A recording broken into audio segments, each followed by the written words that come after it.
Welcome, seekers of the unknown, as we pull back the veil between the living and beyond. Unraveling questions that plague our minds, and oftentimes presenting the evidence that may prove them true. Let us take you on a journey where paranormal becomes normal, and where what is right behind you just might be echoes of the afterlife or something more. But fair warning, once you step into the supernatural with us, you might just stay haunted.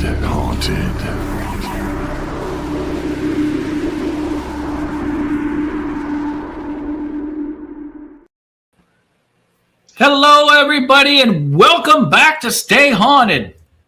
Hey, I'm Chris. I'm Todd. And I'm a redhead. Wait a minute. What? We're missing somebody. Yeah, Miss Audra's not feeling well. She had a headache, and she every now and then, especially towards springtime. Yes. Yeah. And for some reason, when she gets them, man, it just whoops her butt. So I had one Saturday. I pretty much slept all day on the couch, but it just hurts. You can't get rid of it. She was okay this morning, and then about lunchtime, she just went down for the count. Mm-hmm. And Audra's not somebody that likes to nap or lay down in bed during the daytime. Even if she's tired, she doesn't. But man, I went downstairs while I was working, and she was laying in bed, and oops, I know she's not feeling good. And I made some. Yeah, I was at, even like today, you know, I don't know, maybe it's just the allergies, the pollen and everything starting to affect the body and stuff, but not that I wasn't feeling good. I was just kind of tired and sleepy. So Could be your age too.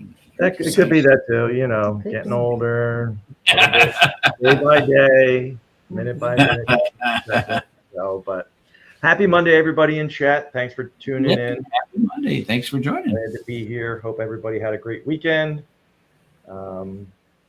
Speaking of weekends, how was your weekend? You and Audra's weekend? Oh, good. We did a lot of family stuff. We had, so anybody that doesn't know, the Maumee River right down the road from us, literally 5 minutes, they have the walleye migration.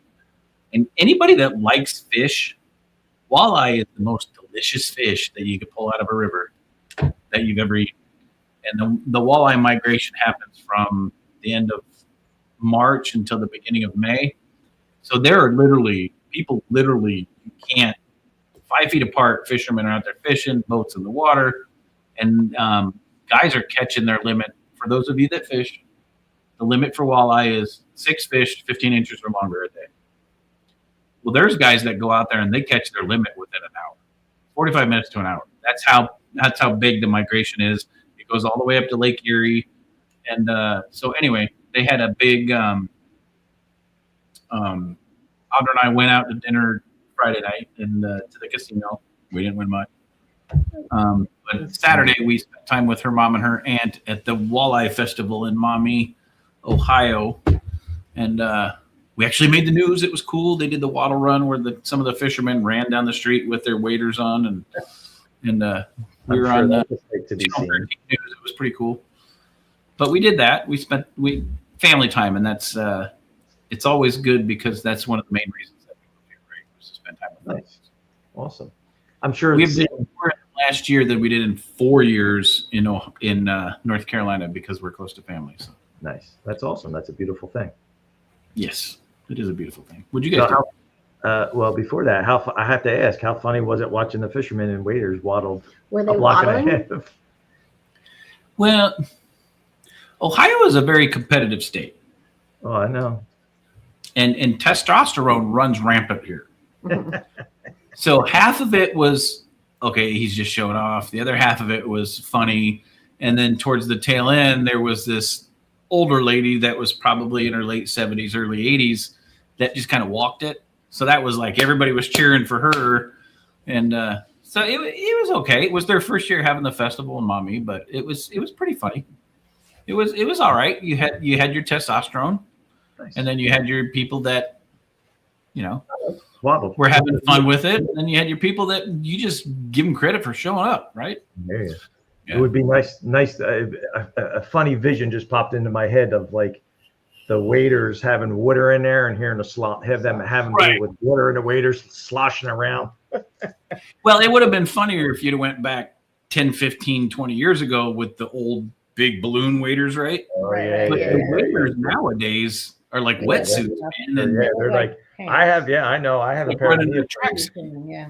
I have a pair of neoprene waders because I haven't done it recently. I'm trying to get it back out with the boys, but I would do striper fishing with my dad and my brother-in-law and stuff down the Jersey Shore and stuff all the time. I'd go out. Sometimes I'd go out at midnight and then fish right till daybreak and then go right into work.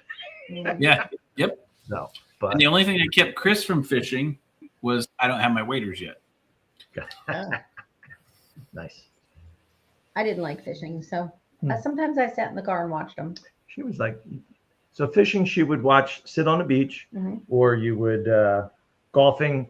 She wants to drive the golf cart, but Yes. Trust me with a golf club. golf cart. I know, but I'm saying you Yeah, can't no, trust me with a sure you golf can. club. Sure, I could trust me, but you can't. So Let it be noted. Chris What? will have his golf clubs by the end of the month, and I will be back golf again. I haven't golfed since I was 19. all right, Probably But- you too. take it slow. Don't throw out the back. Yeah, don't do So- that. Oh no, I will hit the driving range and get used to my clubs again before I get out of the range Try and get a because little flexibility going on. yeah. Well, I'm gonna go out and golf with the old guys. You know, her stepdad and her uncle, and they're not very patient. So I want to make sure that I'm on my game when I go out. Yeah, you don't want to get yelled at. that and Yeah. razzed. No, You don't want to get razzed too much. So Yeah, not by 80-year-old people. No. yeah, No. yeah. So how was our weekend? What did we do? What'd you guys do? well, I said Saturday we just stayed home because Yeah. my head hurt. Carmela had a headache, and then it was also a birthday weekend. My dad's birthday, my niece's birthday, TJ's girlfriend Liv turned 21. thank So we had all God. kinds of birthday stuff going on. Friday night we did do a little paranormal stuff. We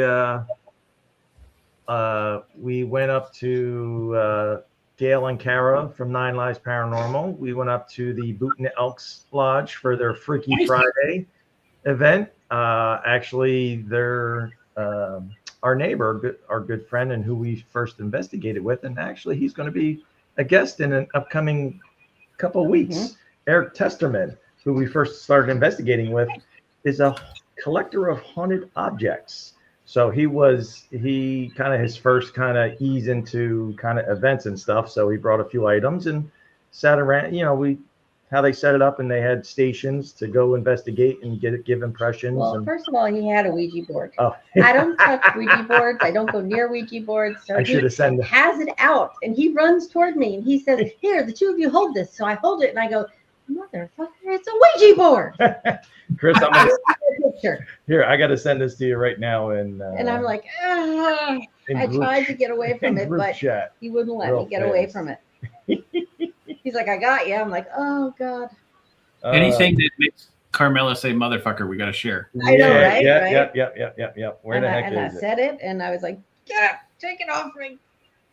Where the heck? Because he's had weird things happen since he had the Ouija board. He There you had to put it in a closet and put the salt around I it. sent it to you directly because I couldn't find the damn group chat. So you'll see. Zoom in on that. You can see how happy Carmela's face looks. Well, don't zoom in on my double chin, though. No, It you're won't right. let me.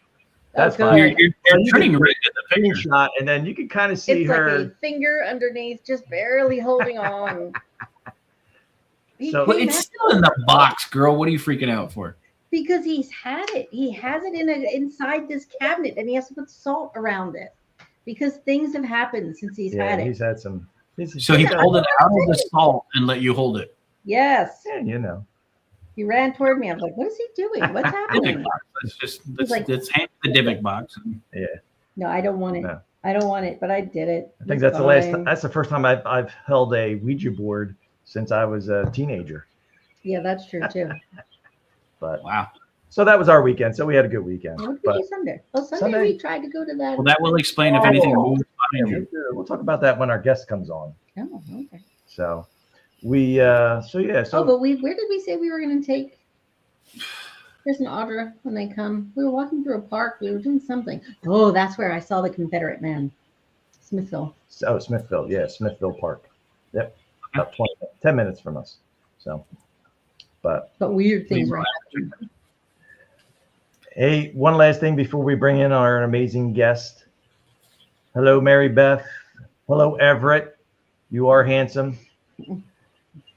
Bert, hey Bert, how are you? Melissa. We're only saying that to be nice on the show, Everett. But Mary Beth, I tried to smile. I tried. I just couldn't get it to come out. whoop. You did the same thing I did. That's funny. But all right, enough about us. Let's get to our great guest this evening. Let's get to our great guest. Guys, tonight, little switch from the spiritual stuff, but that's okay because that's what Stay Haunted's all about, right? So, guys, tonight we have Bill Visconti, and I sure hope I said that right, a.k.a. Professor B. Bill is best known for his alter ego, intrepid explorer Professor B. He is a respected voice, cryptozoology, paranormal science, and anomalous research. He serves as the event organizer for the New Jersey's annual Cryptids and Paranormal Conference and is a core member of the Cryptids and Paranormal Productions, working closely with founder Michael O'Connor to bring large-scale paranormal events to life. When he's not wearing Professor B's signature explorer hat, which you will see here tonight, Bill wears many other hats outside of the cryptid world. He brings over 30 years of experience as a FAA air traffic controller and manager, along with 16 years as a college professor at Embry-Riddle Aeronautical University and Atlantic Cape Community College. He credits these careers for honing his observational, analytical, and research skills that underpin his work as a certified cryptid and paranormal investigator.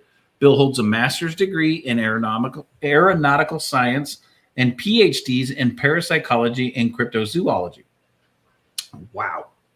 In fall of 2026, he will return to the campus as a student, joining colleagues at Harvard University for a specialized graduate program in anthropology. Bill is also the founder of Wicked Cryptids, a cryptid-themed merchandise branch launched in 2026. A lifelong traveler and explorer, Bill has participated in expeditions, excursions, and investigations around the world. However, his favorite spot is to explore is in the Pine Barrens. Ooh, Jersey Devil. Home of New Jersey's favorite cryptid, the New Jersey Devil. As one of the foremost researchers on the subject, Bill regularly gives lectures on this legendary creature while also sharing paranormal insights. Whether organizing major events or appearing as Professor B at the conferences and festivals or in podcasts, films, and television program, Bill remains dedicated to sharing knowledge, sparking curiosity, and reminding everyone, keep your eyes open. Everybody say hello to Professor B. Hello, Bill. Hello, everybody. Good evening. Thank you for the great introduction. Thank you. Oh, no worries. You wrote it. Yeah. I'm just glad I didn't screw it up. And by the way, Carmela, I can't go near a Ouija board. Ever since The Exorcist, one thing I hear you. I know, but he just kind of ran over to us. He's like, "Oh, I have something for you. Wait a minute." I'm like, "Okay." And then I was like, "Oh." And for me to curse like that, wasn't good. I barely had it with one finger. She was like, I was like, "Yeah, take it. Okay, take the picture." And this is our dog. She normally comes to greet everyone.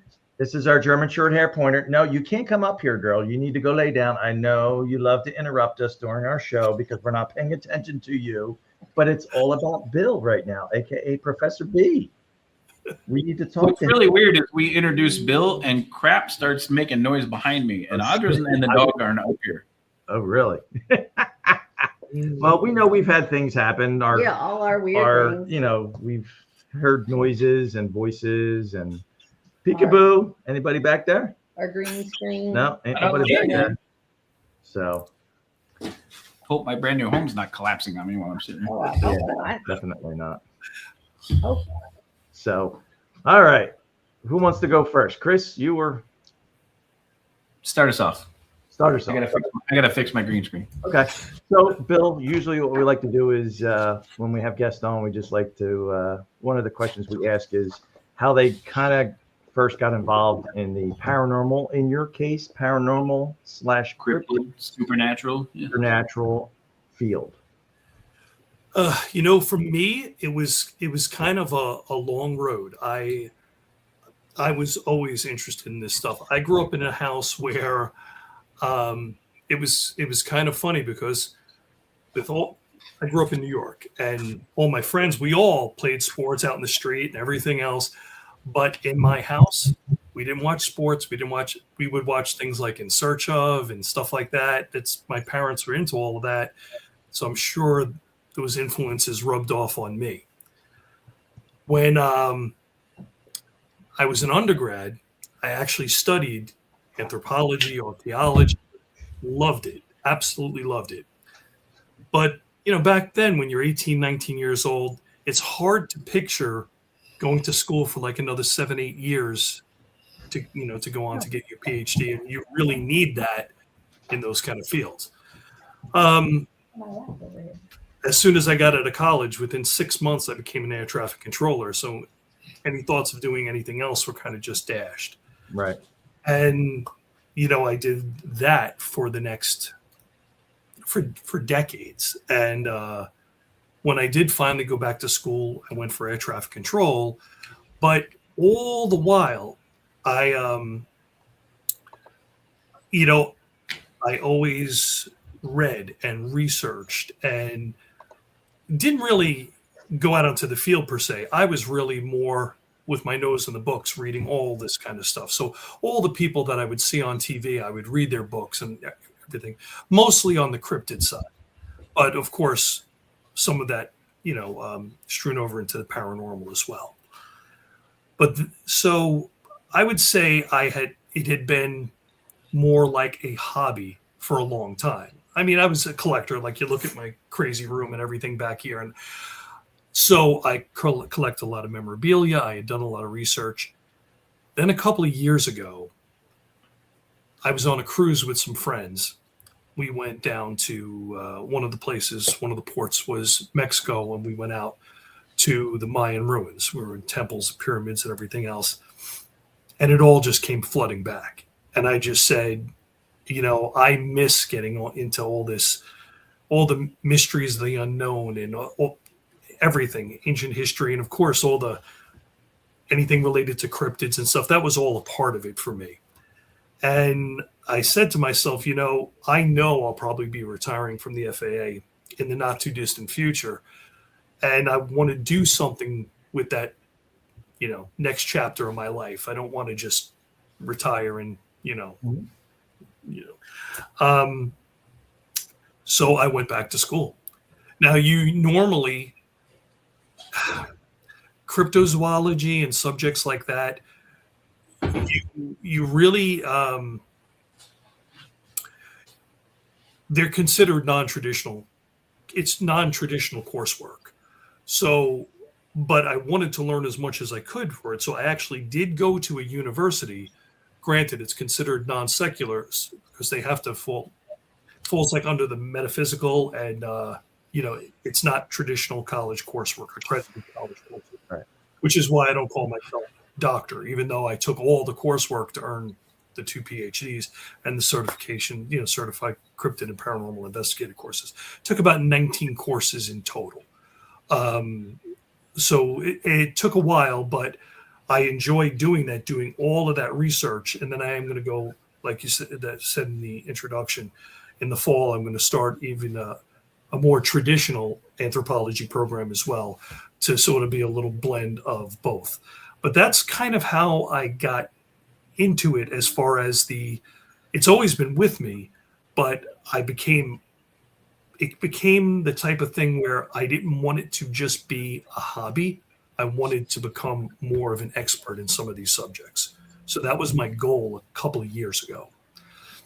And then the conference thing was something I fell into. I had been on investigations, in various places, even even up at British Columbia, which was unbelievable. I went on a Sasquatch adventure tour out there, but I hadn't really done many conferences. And to be honest, there were, until recently, there weren't that many up in the Northeast. But I had looked online, and as it turned out, last year, there was one right down the street from me, Mike O'Connor's Cryptids and Paranormal Conference. And I saw some of the guests that he had, which were the same people I see on TV, like unbelievable guests that he was having at this conference. So I reached out to him and said I'd like to volunteer. And I became so involved with it that I did all the floor planning. I corresponded with the different guests and everything else. And that moved into what I'm doing now. Like right now, I'm the lead organizer of the 4th annual, which is, we really leveled up. It's huge compared to what it was last year. So that part of it, I had never intended to do that. I never set out an event organizer. My goal was, when I went back to school and I did all that stuff, was to teach. I wanted to teach online cryptozoology courses, paranormal science, witchcraft, ancient mysteries, all kinds of stuff. In fact, I even have website names like registered that I just haven't done anything with because I haven't gotten out there. So the whole Wicked Cryptids thing, right now, it's mostly just clothing and but there's going to be several different things related to that. But that's long story long. That's kind of how I got into, like I said, it's always been a part of me, but now I'm doing something about it. I'm out and about, so to speak.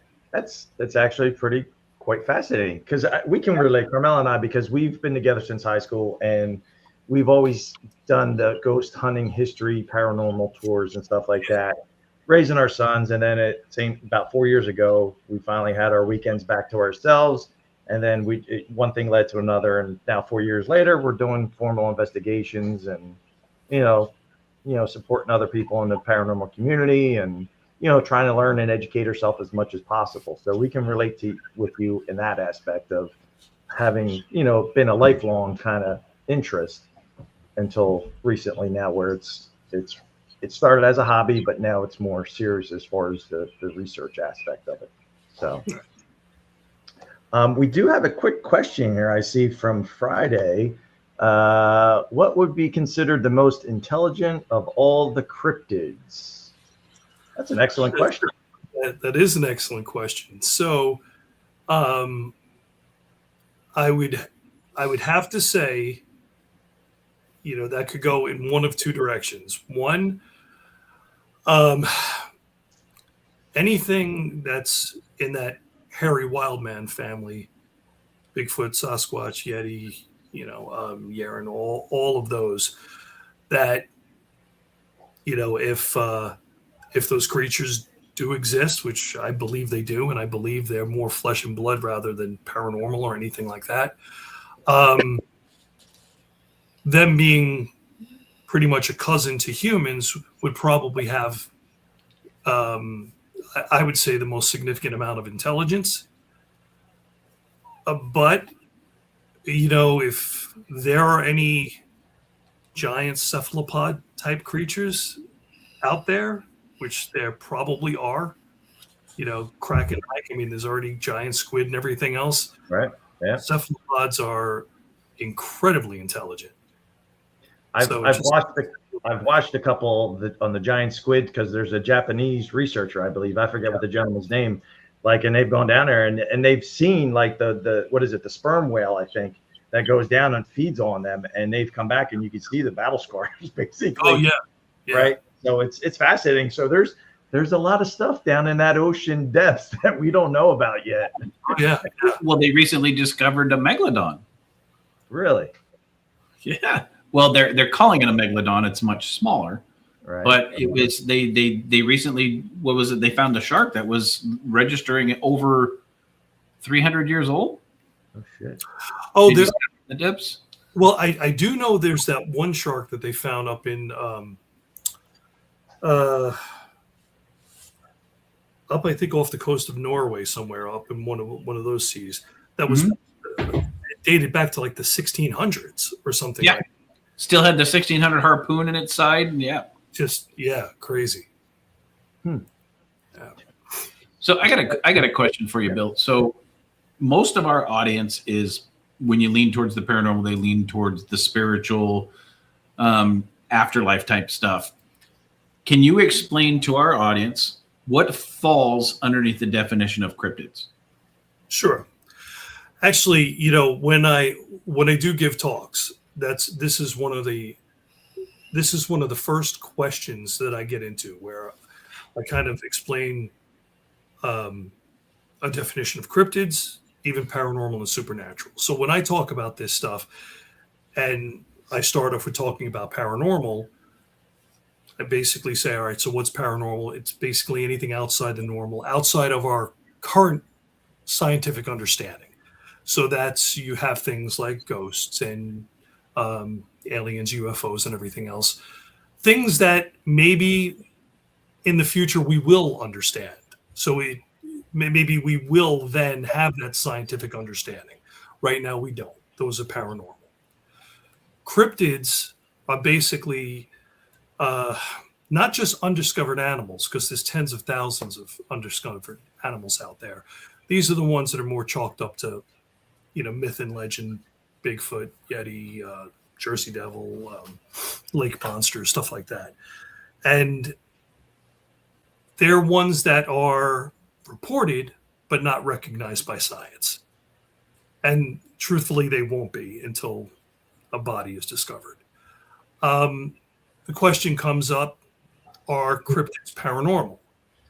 And it depends who you're talking to. Like I said a few moments ago, I believe, let's say something like Bigfoot, I believe cryptids are flesh and blood animals. So in that context, a cryptid like, say, Bigfoot would not be paranormal. But then again, you have a whole school of people who believe that Bigfoot may be an alien or an interdimensional being that travels through portals or something like that. That would be considered paranormal. Okay.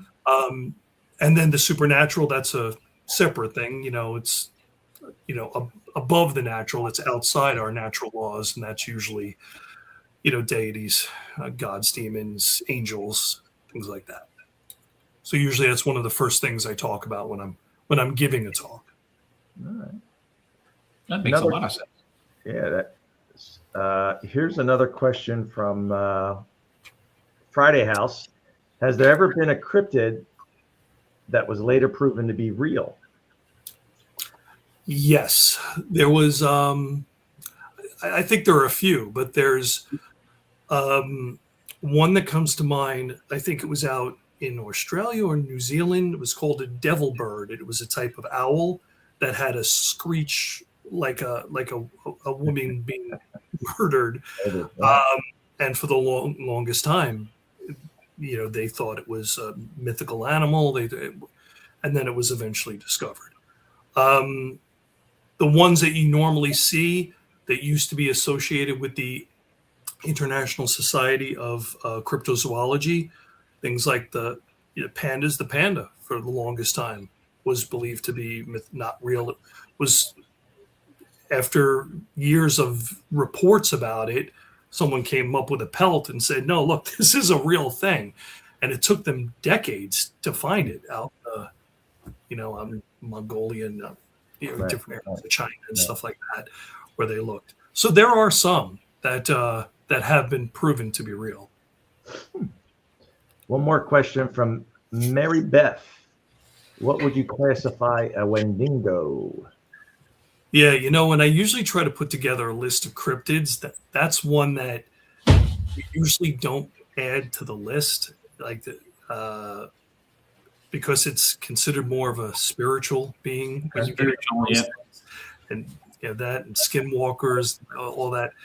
They're usually related to something more spiritual, so we consider that, I guess, more paranormal.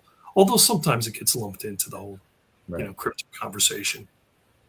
Yeah, it's fascinating that you have, like you mentioned, different perspectives and people's kind of beliefs, whether, it's a cryptid or if it crosses over into the paranormal kind of perception per se.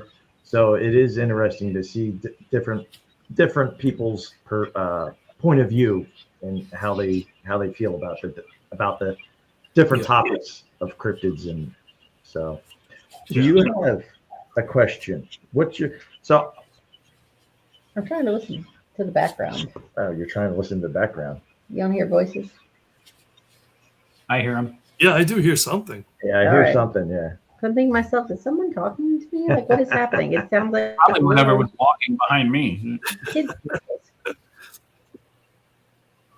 Maybe. Let us know if Wendigo. they tap you on the back, Chris. Live on Stay Haunted, Wendigo visits Chris.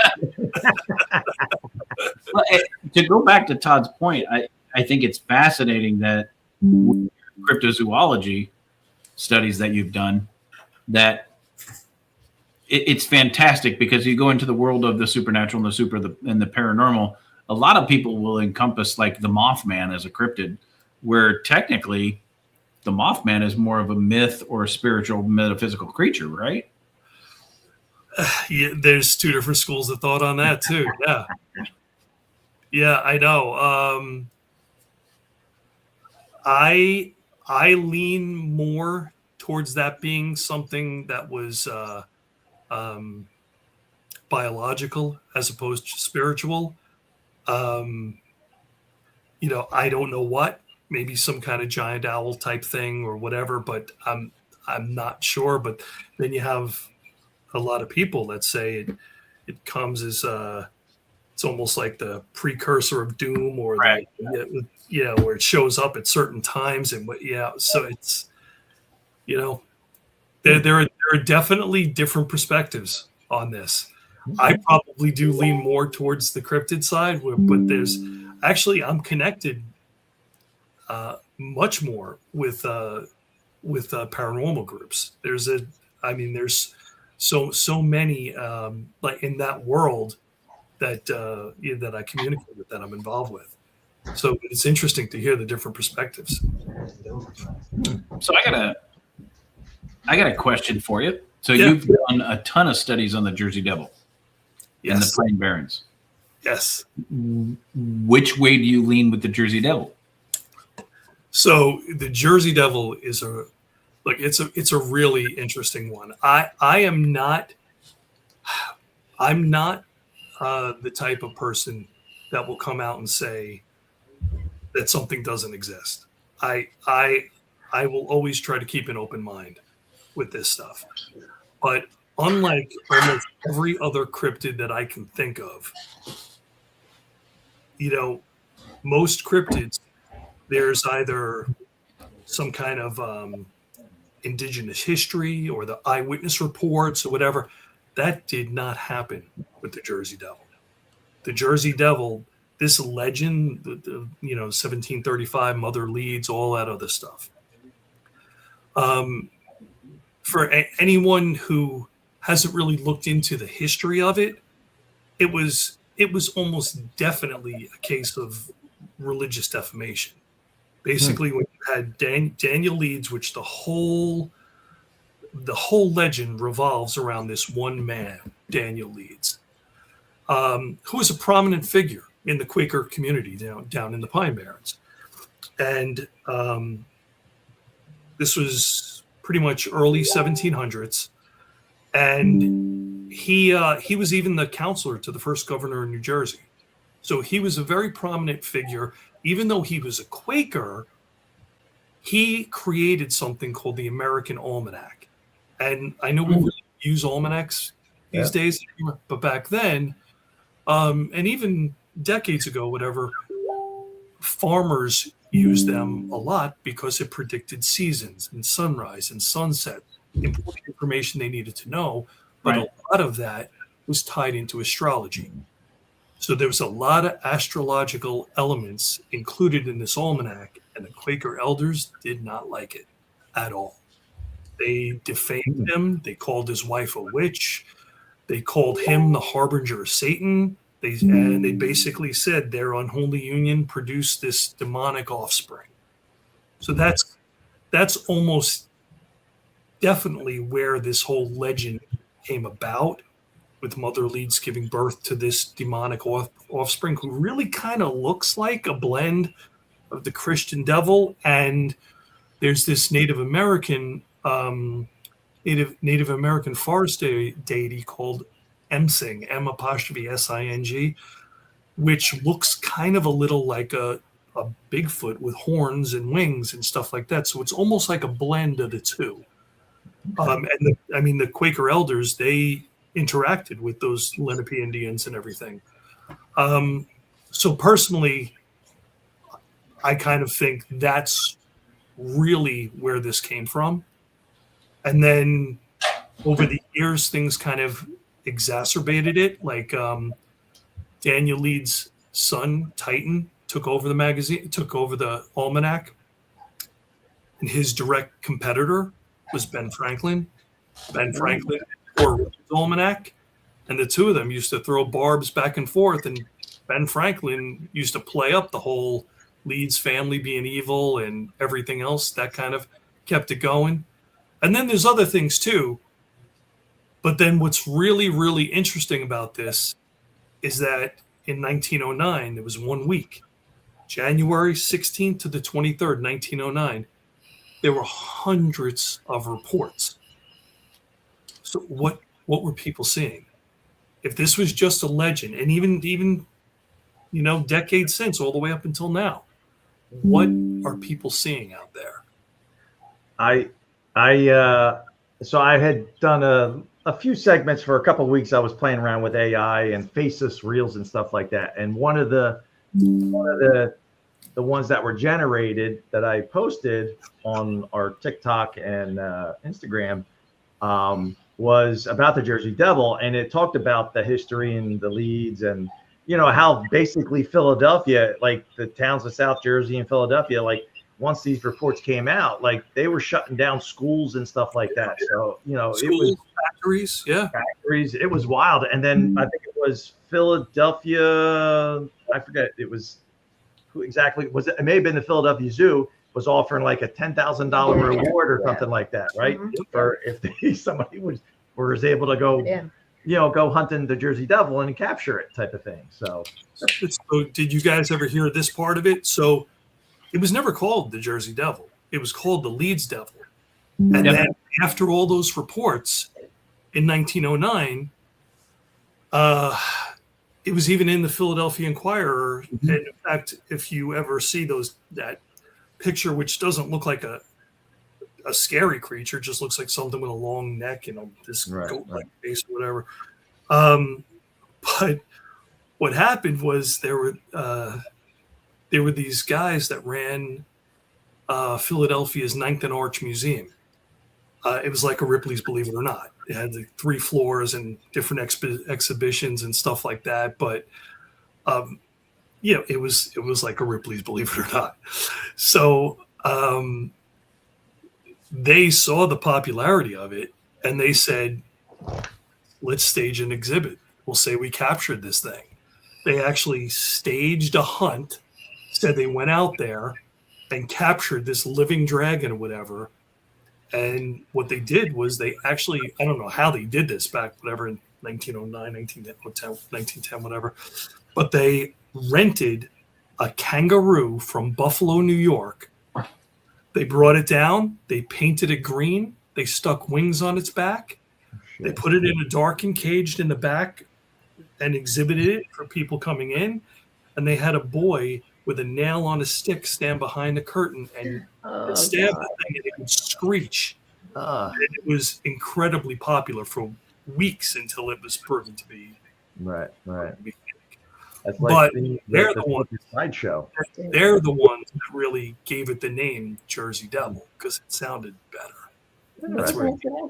So Carmela, Carmela has an experience or had an experience my question to you, once she's done explaining her experience, is: have you ever had an experience in the Pine Barrens?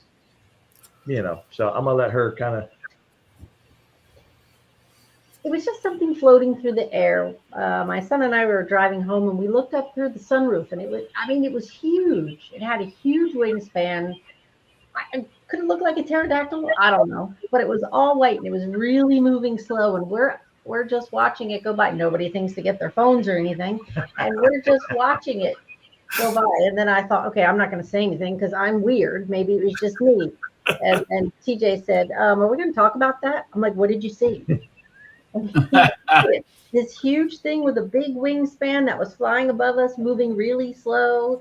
And I said, and we were we weren't really by the pines. Yeah. But Well, no, you were in. I mean, you're driving through because at the time, my mother-in-law, Carmela's mom, lived in Smithville down in Galloway, down near, so we would go through driving through the Pine Barrens down, we would go down 206 and then cut across and go through Jimmy Lee's Way and stuff like that down that way.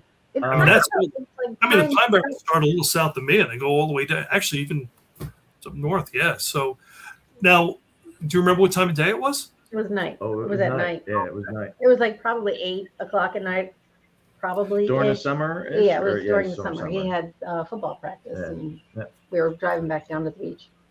So I know when they talk about, that it's actually one of the things I talk about too. When I get into that discussion, like, hey, look, there have been a lot of reports. What are people actually seeing? If this thing was completely legendary and made up, what are people seeing out there? Right. So, like, I know when they try to look at different, I guess what could be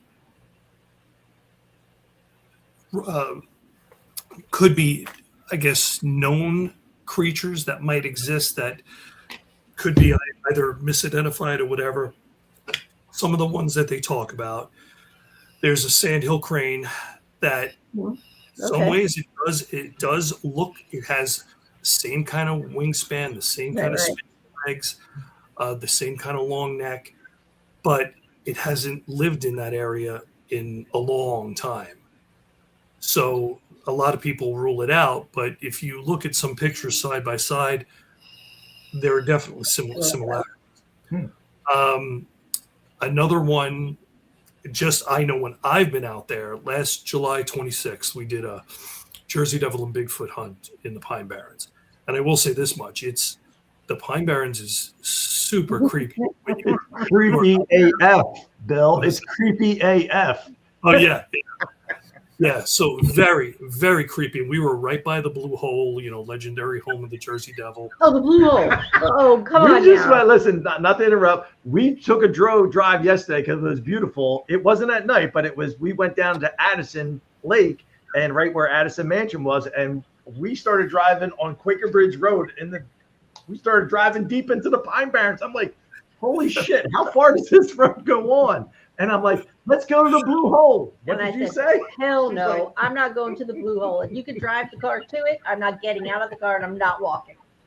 That is very creepy because it looks completely stagnant, whatever. But we took water samples and a couple of guys actually got them analyzed, and there is actually life there, so it's not completely stagnant, whatever. But when we were there, I know while we were out at night, we saw a tremendous owl that was up in the trees, red glowing eyes, and it just kind of, when it flew from one tree to the other side, like of this forested area, huge wingspan and everything.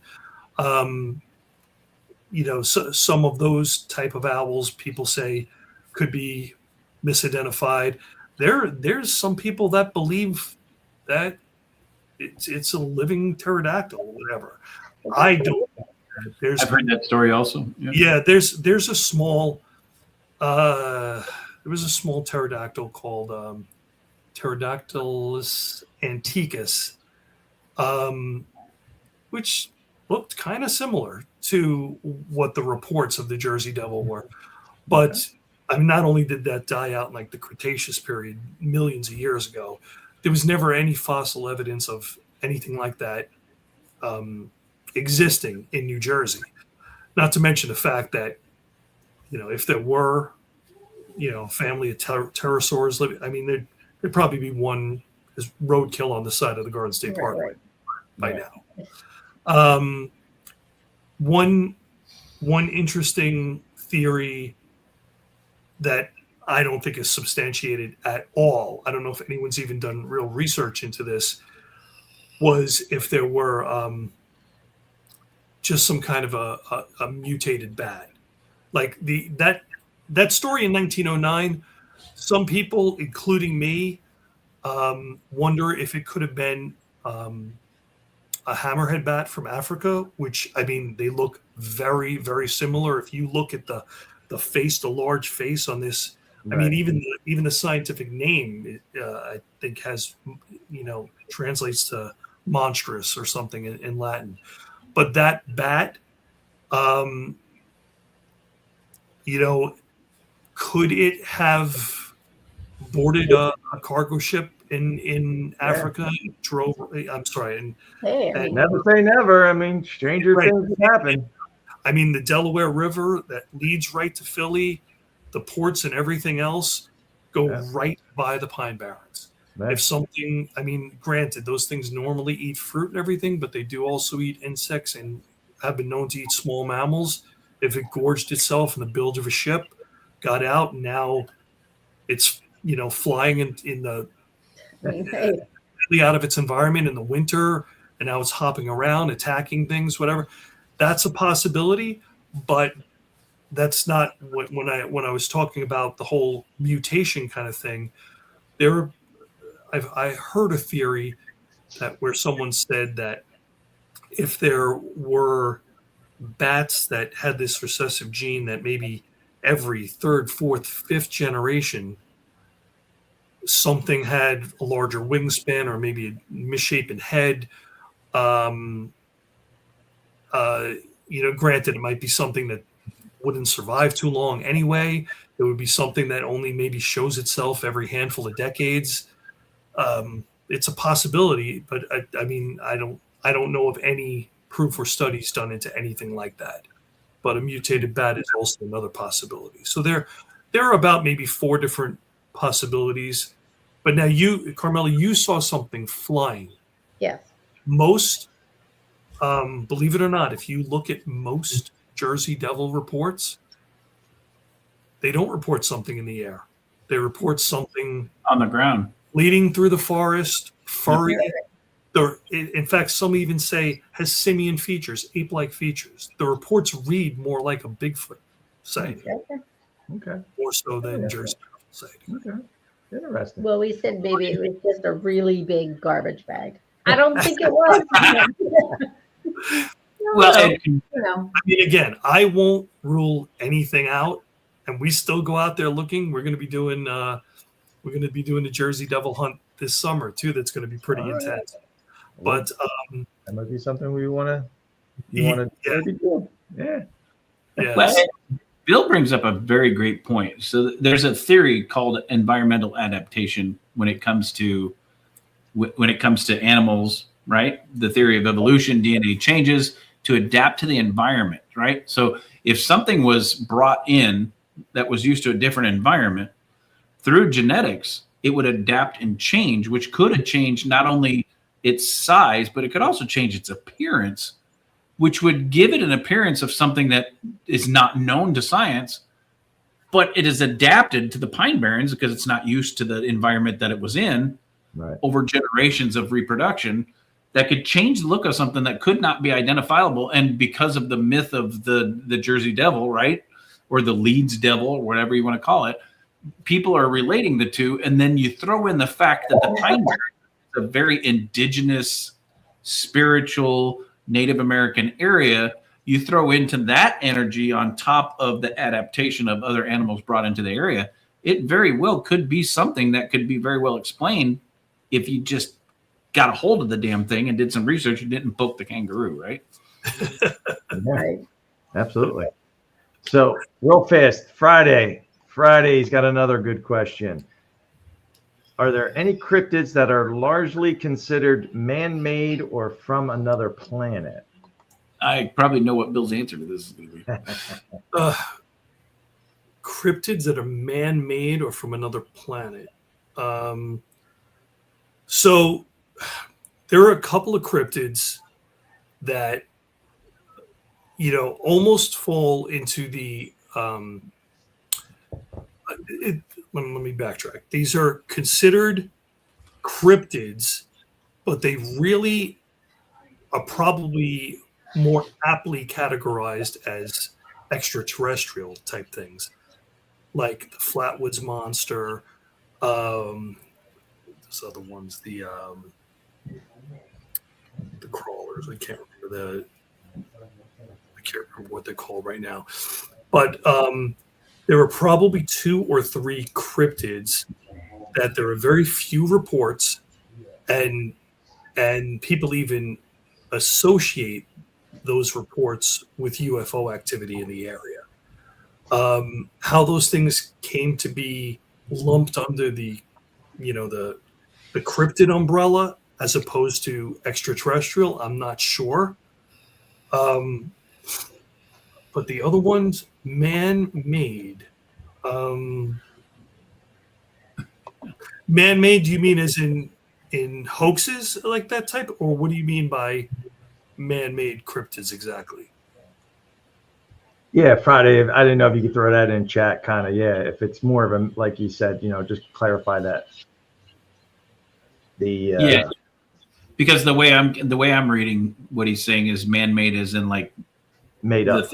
The theory of the Jersey Devil, which in theory could be myth, right? Produced by the almanacs, the battles of the almanacs, right between the two, but at the same time, too much like a gray. Yeah. Right. The Dover Demon is another one. Yes, exactly. It looks a lot like a gray alien, but yet it's still classified as a cryptid. Okay. Yes, there are several. But would that be? So when you have a gray or you have an alien that actually presents a physical presence on Earth and people see it, would that be their way to explain it? In lieu of the fear of it actually being an alien, do you think?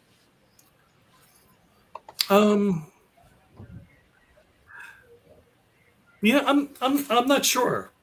It's. I mean, it's all theory, and when you look at it all, but at the same time. Yeah, and it depends. It depends how you view these things, because I suppose, with many different cryptids that people have encountered, lizard men and other things, whatever.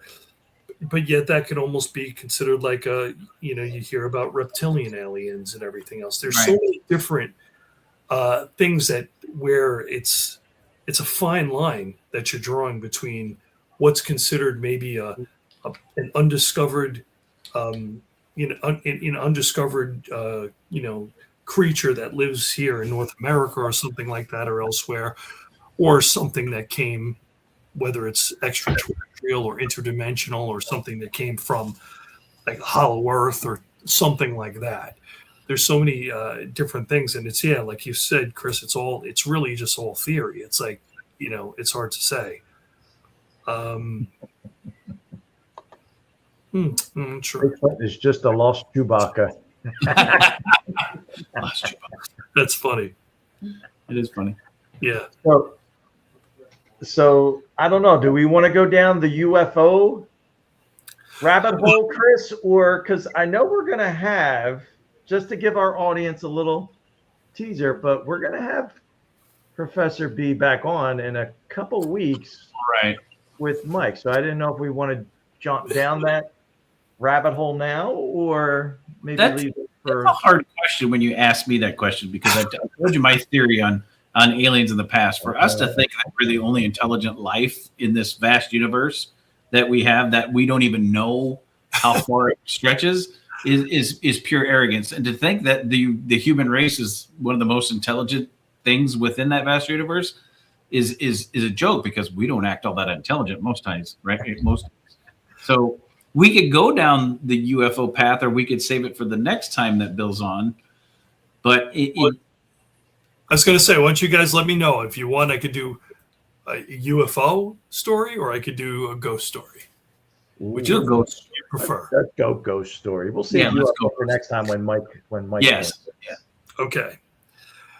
So, about 1993, I was living in Hoboken, and in this old 5-floor building, and I'm laying there with my girlfriend at the time. It's about 3:00 in the morning, and I feel my arm lift up off the bed, and I kind of look through groggy eyes, and as my eyes kind of started to focus, I saw a figure with long dark hair in this grayish white dress, clothing, whatever it was, holding my hand. And like my eyes popped open, my hand fell to the bed, and I looked, and it was gone. Yeah, my of course my girlfriend freaked out, whatever, but it really shook me up. And at the time, 1993, it was, no phones, no internet, no anything. But years later, when there was, I looked it up. Just any paranormal activity like in this area, and one of the adjacent buildings there in Hoboken is a place, bar and restaurant called the Brass Rail. Been around 130, 40 years, whatever. Yeah. And in, I think, 1904, a bride on her wedding night fell down the stairs, broke her neck, and died. Her husband was so traumatized, he killed himself the same night. Oh, wow. Different paranormal groups have gone there, and they say, yeah, it's a hotbed of paranormal activity. Mm-hmm. Crackling phone lines and lights and things moving mysteriously. So that night, did I encounter a ghost bride, or is it just coincidental that it was right around the same time when the X-Files started? Did I have something like in my head about that, or did I just have some spicy Thai food or something like that, whatever? But the thing is, I try to look at things both ways. I try to rationalize. So, could it be whatever? There's also something called the hypnagogic state. That's when you basically are in that period between sleep and wakefulness. It's the time when most hallucinations and fantasies and stuff like that actually happen. So was I in just some kind of dreamlike state and had other stuff going on? Or did I actually see a ghost bride? But I will say this much. Something like that had never happened to me before, nor since, where my arm lifted up like that. So to this day, I'm still curious about that event, what happened. So yeah, that's interesting. So being in that almost kind of hypnotic in between twilight, sleep awake kind of zone, did you, from the best that you can kind of describe, did you feel like like you said, you saw your arm being lifted up? Did it as like if you were to raise it up now, you're aware that, hey, I'm raising my arm. Was it that kind of realistic to you that was actually happening? Yes. And that's the thing. It felt to me like my arm was being lifted, which I don't know if I've heard a lot of different people report, different impressions of being tapped, this and that, whatever. I wouldn't expect a spirit to be able to lift my hip, but it felt like my hand was being floating. Mm-hmm. And so it wasn't me moving my arm up. It felt like it was being lifted. Mm-hmm. So it was a very unusual sensation, and I swear I saw something. You know what I mean? Like even I don't know. It didn't feel like a dream. It felt very real. You sure it wasn't a hobo from Hoboken that broke in? Well, the biggest question is so something like that would startle you awake. It would pull you out of that cycle, right? Yeah. The bigger question is once you were pulled out of that state, that mental state, could you still feel the residual of the physical touch? I don't recall feeling anything other than just being shaken up. I don't recall any sensation in the room. I didn't feel any malevolence or I didn't feel anything. No, I mean your arm. Yeah. No, just Could you still sense the feel of the touch of something picking your arm up? I don't recall. No, I don't think so. After my arm dropped and it hit the bed. Yeah. I recall.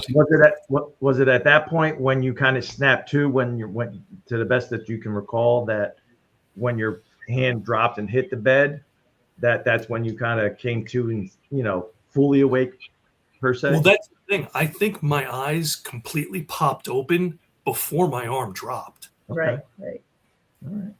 You know, I think that once, you know, like, you know, because even in there, like you know, I mean, it could have been like I was being robbed. You know what I mean? Like, so you have that natural fear sensation that, oh my God, somebody's in the house, that type of thing. Yeah. So my eyes popped open thinking that, you know, somebody was there. And then my arm slipped out and nobody was there. So that's just incredibly eerie feeling. Yeah, absolutely. You see someone in front of you and then a second later they're not there. Listen, we were in Gettysburg and we were staying at the historic Rainworth Lodge in Gettysburg. And I was same thing. I was in that twilight kind of, you know, she wasn't sleeping. She was wide awake. Me, it took me to be in that kind of twilight zone. And I hear thump, thump coming down the hallway from into the bedroom where we're sleeping.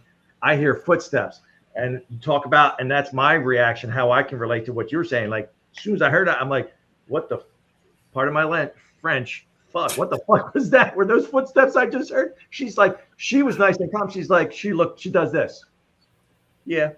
Yeah, and she's standing right next to you. Get under the covers and don't make eye contact. We both hid. I went over. I didn't roll towards where the figure supposedly what she saw was standing. I rolled and snuggled with Carmela. Yeah. I'm like, don't make eye contact. Covers over your head. She's there. She's just watching. I'm like, yeah, now I'm good. Yeah. So I can relate to that kind of in between that similar.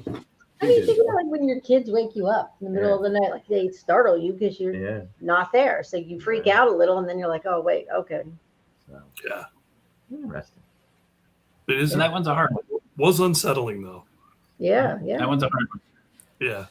So in the beginning, you talked about, Chris, how much, I know we have a little time to chit chat. I want him to kind of talk about the conference a little bit more, you know? Yes. Oh, So, sure. Start talking about the conference. Yes. Yeah. Perfect. Let's talk about the conference. You talked about it earlier and how you got involved as a volunteer in the Cryptid and Paranormal Conference that's coming up in June. So talk about a little bit about it and what it is, and to our audience, and Sure. you know, those that are close to our area, New Jersey, or want to travel to come and support it and see some great people. Well, so like I was saying earlier, when this event started, there was almost nothing like this in the area. There were some paranormal events, but really nothing on the cryptid side. We didn't have any kind of Bigfoot events or anything like that out here for people that enjoyed that kind of stuff. So when Mike O'Connor started this, he blended the two, cryptid and paranormal. And so we not only have those people that are, you know, Bigfoot enthusiasts that love all kinds of cryptids and everything, On the paranormal side, we have, of course, all your paranormal investigators, ghost hunters, like UFO enthusiasts. We have a lot of psychics, whether it's tarot readers, astrologers, other kind of psychic readers, Reiki practitioners. Yep. Yeah. And we also have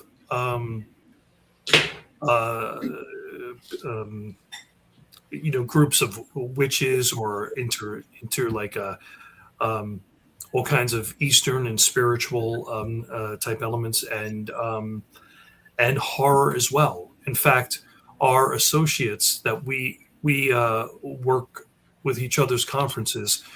There's a group called I Heart Horror, which you guys probably know some of them from I Heart Horror, right? Because they were up at Carnegie. They were Kearney, right? Yeah, we met. Yep. Yeah. So I Heart Horror, they do a lot of great work. They host maybe about 4 or 5 different events every year. So they support us, we support them. So we have a lot of horror crowd out there as well.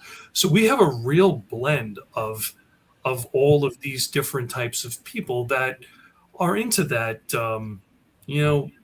mysterious, the unknown, the unexplained, the unexplored, whatever. All of that stuff kind of comes into play here.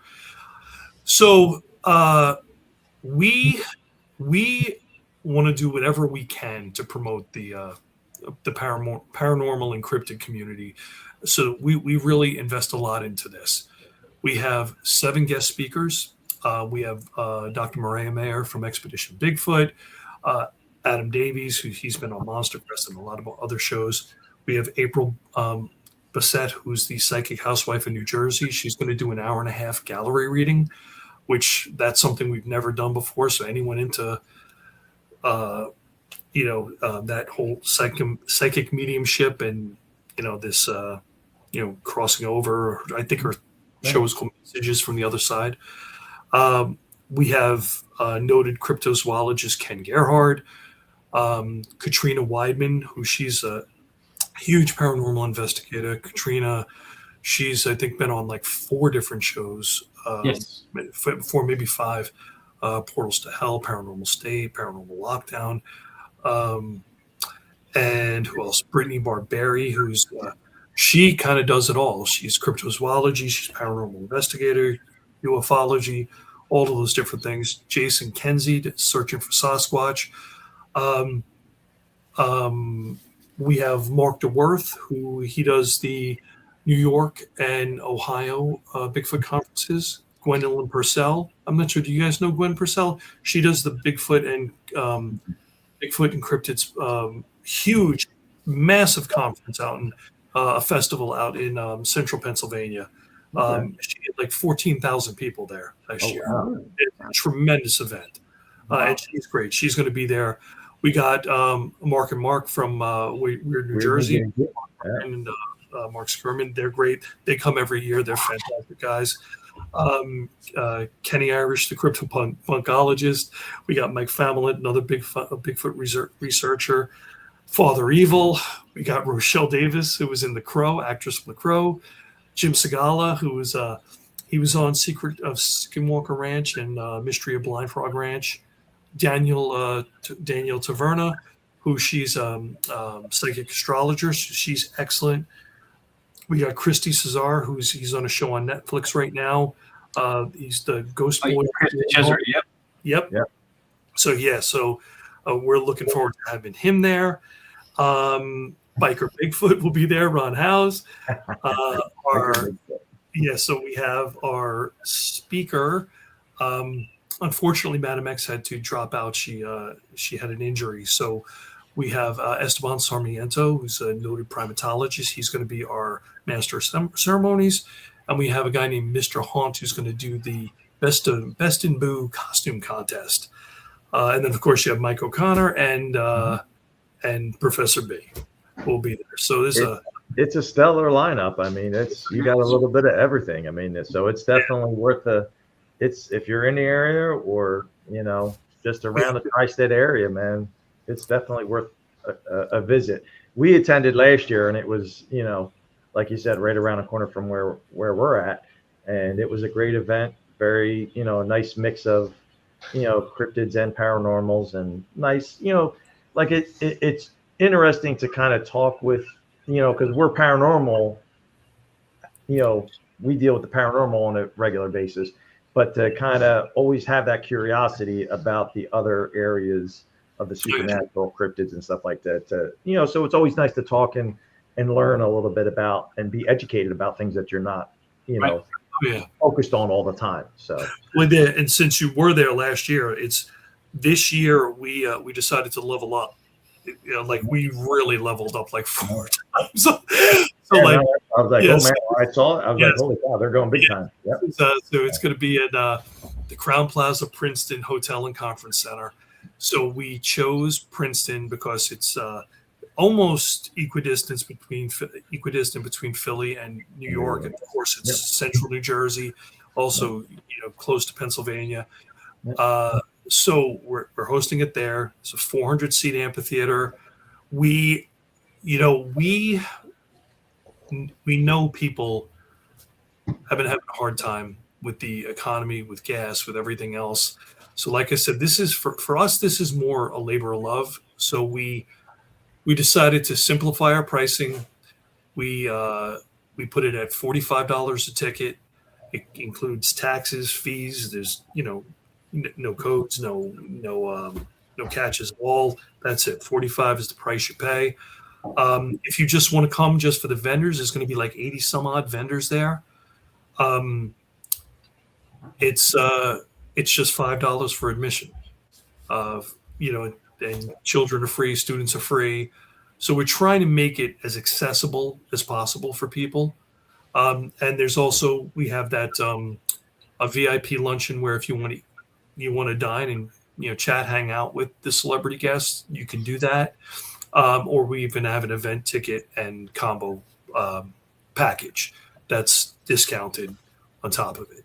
So we try to do all those things. And and any listeners, right, we put in a promo code Stay Haunted, so you get $5 off of any of those things that I just mentioned, which are already all discounted. Right. So we're really hoping that a lot of people will come to this event because we want to continue to do it.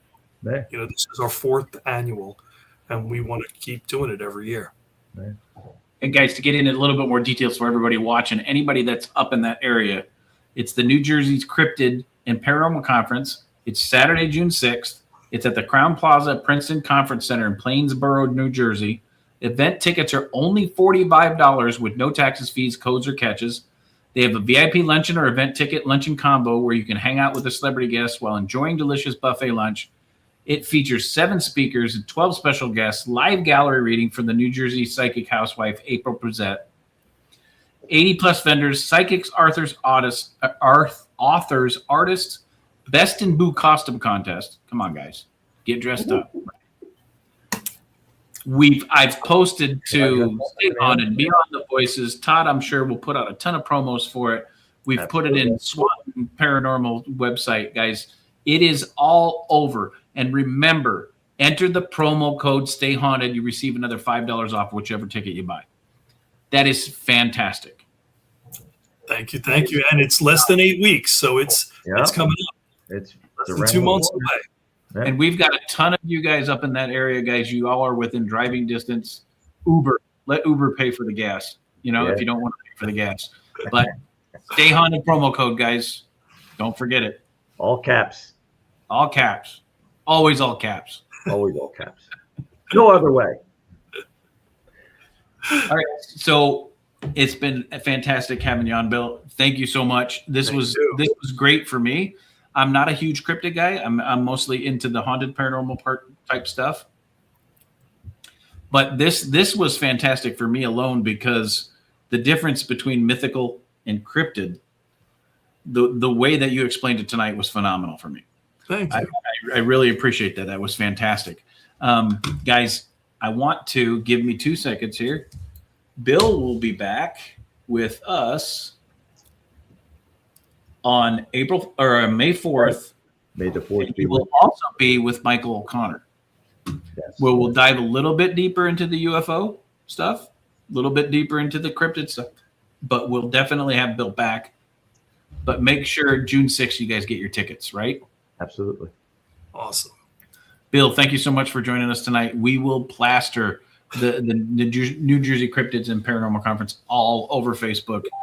It's the promo code is fantastic. We appreciate you doing that. Not only does it promote, the conference, but it also promotes Stay Haunted, which we appreciate. Yeah, absolutely. Definitely. Thanks, Chris. Todd Camarella, thank you so No, much. it's a pleasure. Thank you for coming on. We really, truly do appreciate it. It was a pleasure meeting you at Kearney a few weeks back, and look forward to seeing you in upcoming June. Don't go anywhere after we do our outro. We always forget that, and then sometimes people disappear. Just to hang out for a couple minutes, just to say our thanks and stuff like that. Sure. And Definitely. Awesome. Fantastic. All right, guys, remember, tune in next week to Stay Haunted. And remember, guys, whether you're hunting for ghosts, spirits, consciousness, or cryptids, there's only one way you're going to do it. You got to stay haunted. Have a good night. See you guys next week. yeah, have a good one.